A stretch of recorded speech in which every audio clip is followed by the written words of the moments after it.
Welcome to This Explainer. Okay, so have you ever felt like you are caught in this incredibly frustrating paradox where you're somehow gaining belly fat, yet you feel completely and utterly exhausted all the time? Well, if you've been struggling to get your health on track and just feel like your body is working against you, you are exactly in the right place.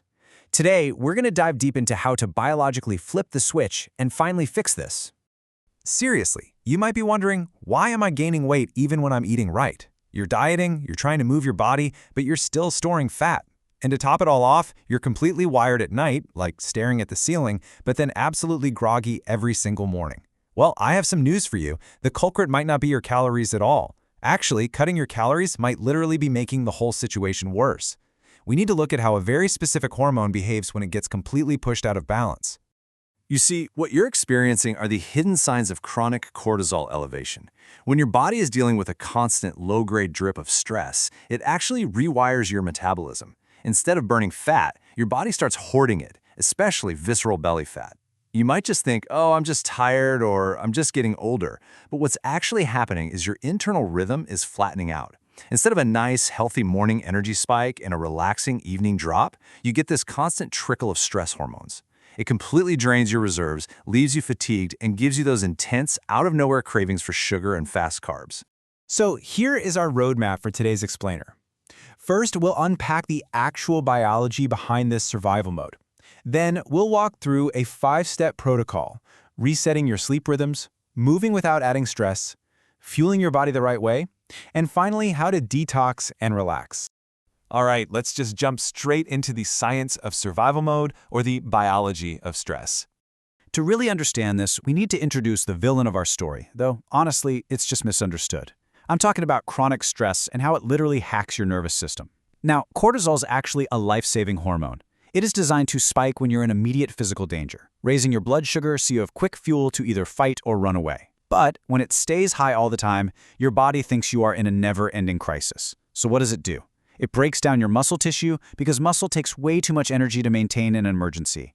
And then it actively packs fat right around your organs. Why? Because belly fat is the absolute most efficient place for your body to access emergency fuel. It's literally preparing for the worst. This quote right here just hits the nail on the head. Your brain and your adrenal glands are responding to an aggressive email from your boss, terrible traffic, or financial stress with the exact same biological panic as if you were being chased by a predator. Your body is doing exactly what it was designed to do to keep you alive. It just doesn't realize that the threat is your inbox, not a hungry bear. Think of your autonomic nervous system as having two completely different operating modes. The sympathetic nervous system is your stress and survival state. This is where fight, flight, and fat storage happen. The parasympathetic system is your rest, digest, and heal state. And here is the biological catch. You absolutely cannot be in both at the same time. We get stuck in that sympathetic survival state. And as long as we're stuck there, fat burning and healing are biologically paused. No way around it. We have to actively learn how to flip the switch back into the parasympathetic state. So, how do we flip that switch? That brings us to step 1, getting your internal clock back on track by resetting your sleep rhythms. To convince your body that the threat is finally gone, your cortisol desperately needs routine. It needs a clean, sharp spike in the morning to wake you up and a deep, smooth drop at night to let you sleep. And you can restore this naturally. First, just get outside and get some natural sunlight within 60 minutes of waking up. That totally resets your internal clock. Next, cut out all caffeine after 2 p.m. Then, make sure you turn off those screens after 9 p.m. because the blue light actually blocks melatonin and stops your cortisol from dropping. And finally, just try to go to bed and wake up at the exact same time every single day. And get this. This isn't just fluffy self-care advice. It is highly measurable. Sticking to these simple sleep and light rules can result in a massive 30% reduction in your resting cortisol levels. 30%. Just by tweaking your light exposure and sleep schedule, you are physically signaling to your nervous system that it's safe to power down.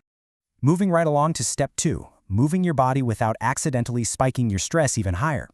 Now, how you exercise when you have high cortisol matters so much. A lot of people think, oh, I need to lose weight, I'll just do intense crash diets and extreme exhausting boot camps. But when your cortisol is already through the roof, those extreme workouts can completely backfire and lock you straight into survival mode.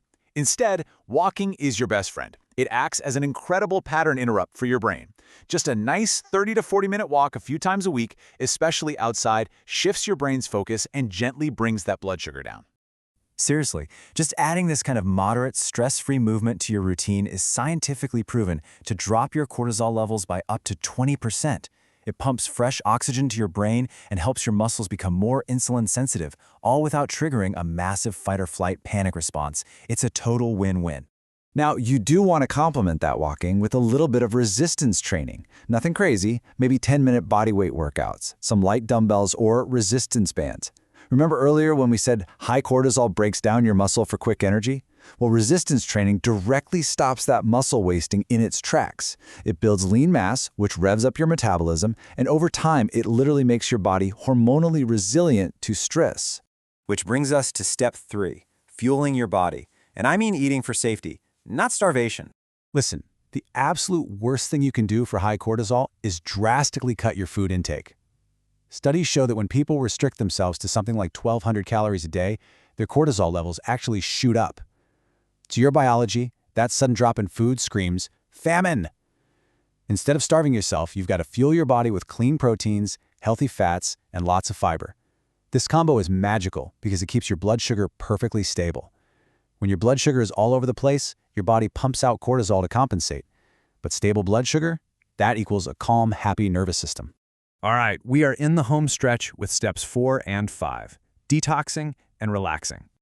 These final steps are all about clearing out the recycled stress hormones and forcing your nervous system into deep recovery. Now, did you know your liver doesn't just filter alcohol, but it actually clears out used cortisol? It's true. If your liver is bogged down by processed sugars, those old stress hormones just recirculate, keeping you trapped in fight or flight. You can fix this by drinking morning lemon water, since your adrenal glands run on vitamin C, and eating choline-rich whole foods like eggs and broccoli. You can even use herbs like milk thistle to help flush out those recycled stress signals. And finally, step 5, actively training your body to relax using paced breathing. Your nervous system is tied directly to your breath. Breathing in is actually a sympathetic, slightly stressful activity, while breathing out is parasympathetic and calming.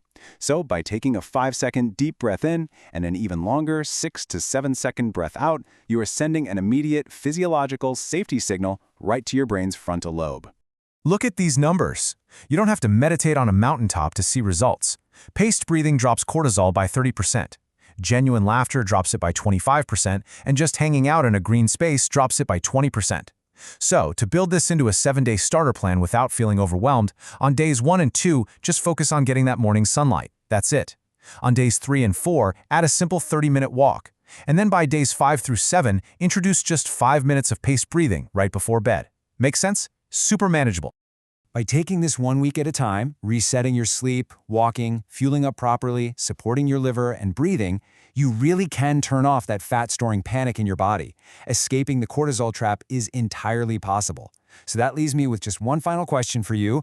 What is the bear you are running from today, and what small change are you going to make right now to tell your body it's finally safe to heal?